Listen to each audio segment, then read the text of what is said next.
샬롬. 오늘도 하나님의 은혜와 평강이 여러분과 함께하기를 축원합니다. 주님과 동행하고 말씀이 이끄시는 대로 살아가는 복된 하루가 되시기를 주님의 이름으로 간절히 축원합니다. 오늘 아침 하나님께서 우리에게 허락해 주신 말씀은 구약성경 에스라 1장 1절에서 11절 말씀입니다. 페르시아 왕 고레스가 왕위에 오른 첫 해이다. 주님께서는 예레미야를 시켜서 하신 말씀을 이루시려고 페르시아 왕 고레스의 마음을 감동시키셨다. 고레스는 온 나라에 명령을 내리고 그것을 다음과 같이 조서를 써서 돌렸다. 페르시아 왕 고레스는 다음과 같이 선포한다. 하늘의 주 하나님이 나에게 이 땅에 있는 모든 나라를 주셔서 다스리게 하셨다. 또 유다에 있는 예루살렘에 그의 성전을 지으라고 명하셨다. 이 나라 사람 가운데에서 하나님을 섬기는 모든 사람은 유다에 있는 예루살렘으로 올라가서 그곳에 계시는 하나님 곧 주 이스라엘의 하나님의 성전을 지어라. 그 백성에게 하나님이 함께 계시기를 빈다. 잡혀온 하나님의 백성 가운데에서 누구든지 귀국할 때에 도움이 필요한 사람이 있으면 그 이웃에 사는 사람은 그를 도와주어라. 은과 금과 세간과 가축을 주고 예루살렘에 세울 하나님의 성전에 바칠 자원 예물도 들려서 보내도록 하여라. 그때 유다와 베냐민 가문의 우두머리들과 제사장들과 레위 사람들과 하나님께 감동을 받고 예루살렘으로 올라가서 주님의 성전을 지으려고 하는 모든 사람이 길을 떠날 채비를 하였다. 이웃 사람들은 자원 예물 외에도 은그릇과 금과 세간과 가축과 여러 가지 진귀한 보물을 주어서 그들을 도왔다. 더욱이 고레스 왕은 주님의 성전에 속하여 있던 여러 가지 그릇까지 꺼내어 오게 하였는데 그것들은 느부갓네살이 예루살렘에서 가지고 가서 자기의 신전에 둔 것이다. 페르시아 왕 고레스는 재무관 미드르닷을 시켜 그 그릇들을 꺼내어 낱낱이 세어서 유다 총독 세르바살에게 넘겨주게 하였다. 넘겨준 물품은 다음과 같다. 금접시가 30개요, 은접시가 1000개요, 칼이 29자루요, 금대접이 30개요, 다른 것으로 대신 보충한 은대접이 410개요, 그 밖에 다른 그릇이 1000개니 금그릇과 은그릇은 모두 5400개이다. 세르바살은 포로로 잡혀간 이들을 바벨로니아에서 예루살렘으로 데리고 올 때에 이 그릇을 모두 가지고 왔다. 아멘. 오늘부터 우리는 구약성경 에스라를 묵상하게 됩니다. 자, 하나님께서 아브라함을 부르시고 그리고 그 한 민족을 세우시니 그것이 바로 이스라엘이죠.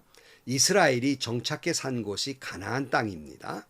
근데 이 가나안 땅의 남쪽에는 애굽이라고 지금은 이집트죠. 그 이집트가 있었고요. 그 다음에 동쪽에는 요즘으로 말하면 이란 또는 이라크라고 말하는 그런 지역이 있었습니다. 근데 이 지역이 보면은요, 지도로 보면 이렇게 초승달 모양으로 되어 있습니다. 반달이나 초승달 모양이어서 옛날 고대의 근동 지방에서는 이곳을 비옥한 초승달 지역, 반달 지역이라고 이름을 부르기도 했습니다.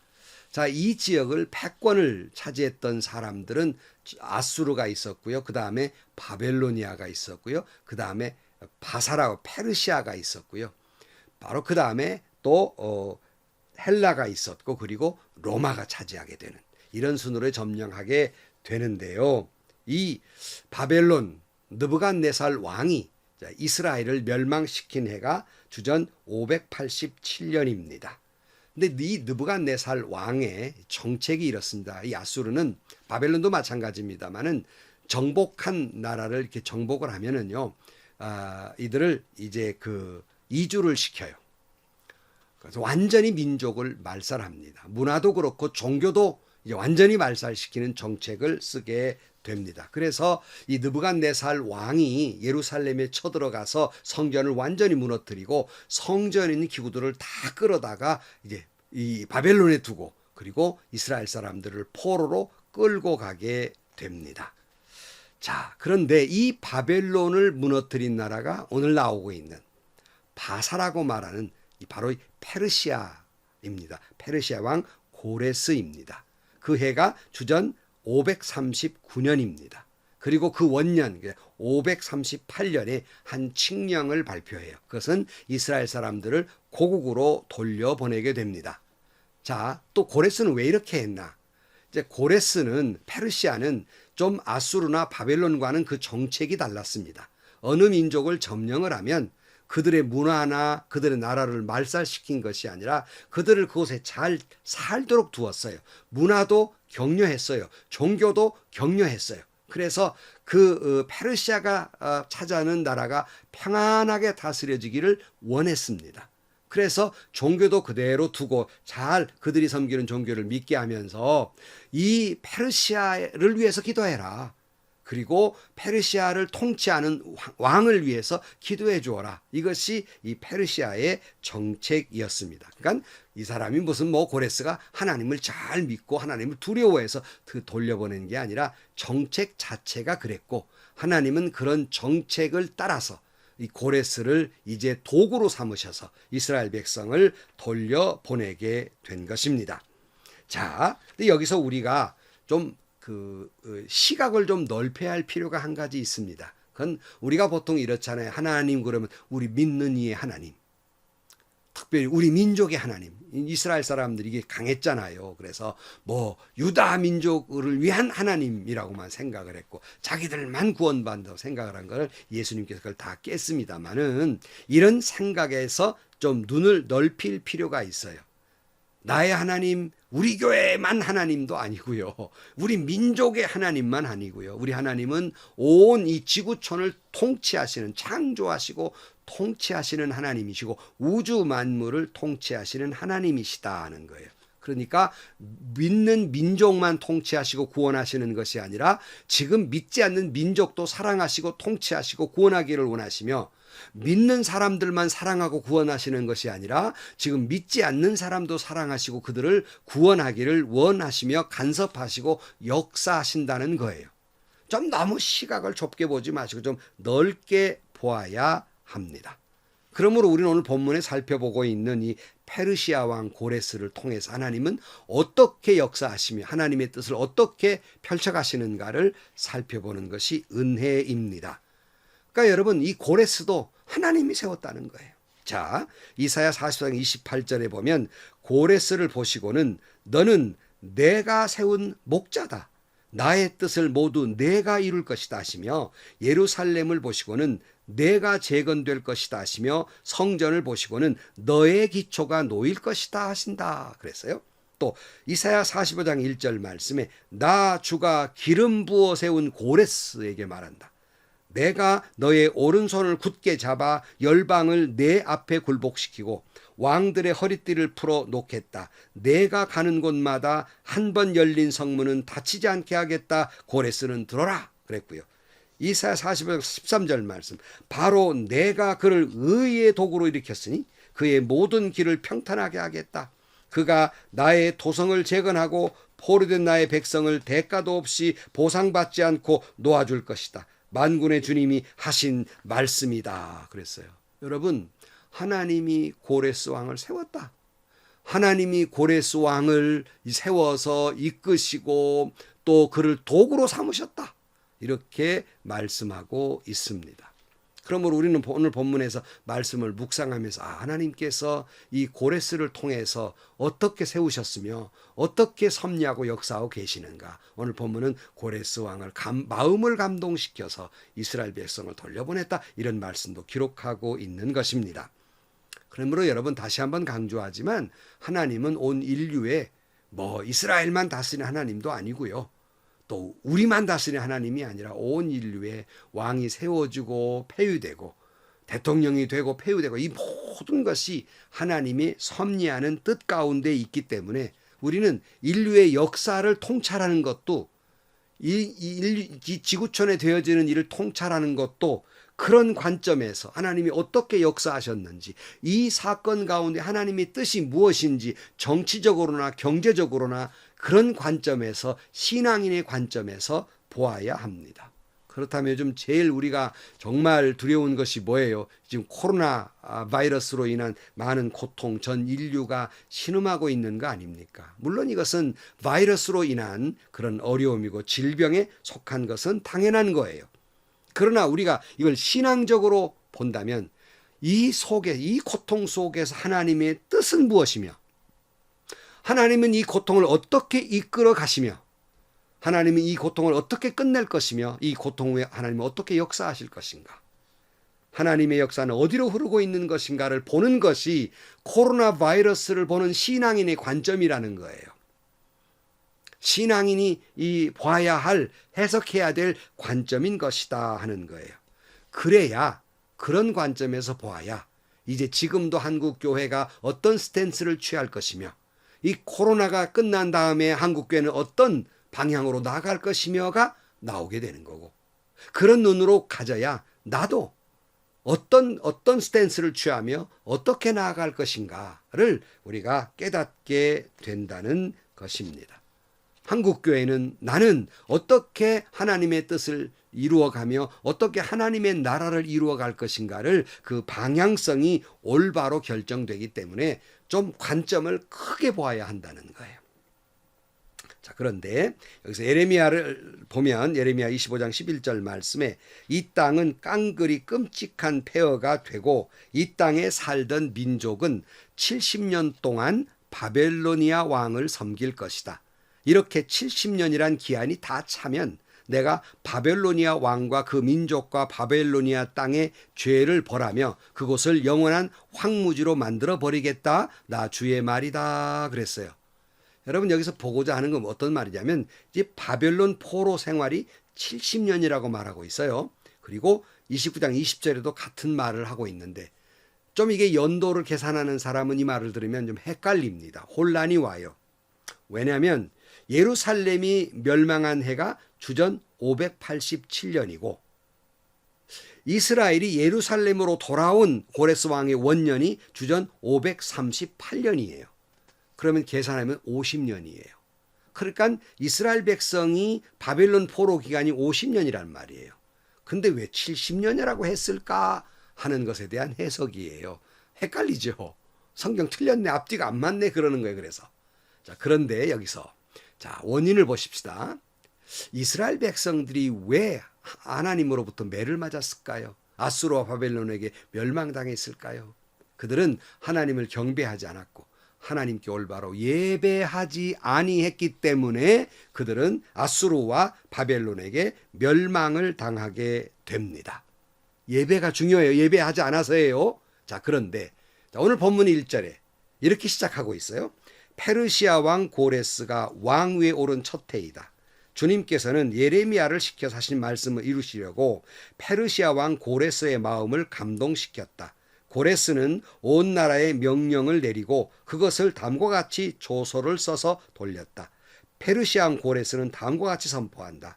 하늘의 주 하나님이 나에게 이 땅에 있는 모든 나라를 주셔서 다스리게 하셨다. 또 유다에 있는 예루살렘에 그의 성전을 지으라고 명하셨다. 자, 성전을 지으라고 명하셨다는 말이에요. 자, 그러니까 이스라엘 백성들이 하나님께 매를 맞은 것은 하나님의 성전에서 예배하지 아니하고 경배하지 아니함으로 말미암아 바벨론 왕 느부갓네스를 통해서 멸망을 당하고 예루살렘 성전은 무너져 버리게 되고 그들은 하나님께 이제 예배할 성전이 없어져 버리고 말았어요. 그런데 하나님은 바로 이 고레스의 마음을 감동시켜서 이스라엘 백성들을 돌아오게 할 뿐만 아니라 그 무너진 성전을 회복시키게 됩니다. 근데 문제는 이 귀한 자들이 하나님의 말씀대로 돌아와 성전을 재건하는데요. 우리가 다 알지만 많은 방해가 있었어요. 많은 어려움이 있었어요. 그래서 그게 한 20년간이나 걸려요. 그래서 그들이 성전을 완공하고 봉헌한 것이 주전 515년 4월 1일입니다. 그러니까 이스라엘 백성들이 바벨론으로 끌려가서 돌아와 성전을 완공하기까지 72년이 걸립니다. 또 왜 2년은 붙었냐? 그것은 가는 시간이 1년으로 잡고 또 오는 시간을 1년으로 잡는다. 2년을 빼면 정확히 70년이 남게 됩니다. 자, 이렇게 말하면 아니 목사님 뭐 이렇게 복잡하게 뭐 1년을 빼고 2년을 더하고 뭐 이렇게 복잡합니까? 예. 복잡한 설명을 하는 것은 거기에 깊은 의미가 있는 말씀이기 때문입니다. 다시 돌아가서 자, 그들이 포로로 끌려가서 멸망한 이유가 예배를 드리지 아니했기 때문이에요.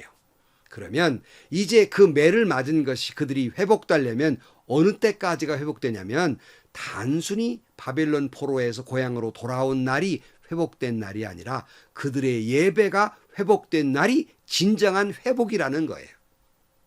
그러므로 말미암아 이스라엘 백성들이 이제 그것을 다 계산하면 그들이 포로로 끌려가 온갖 고생을 하고 비로소 회복된 날이 70년이다. 그런 말이에요.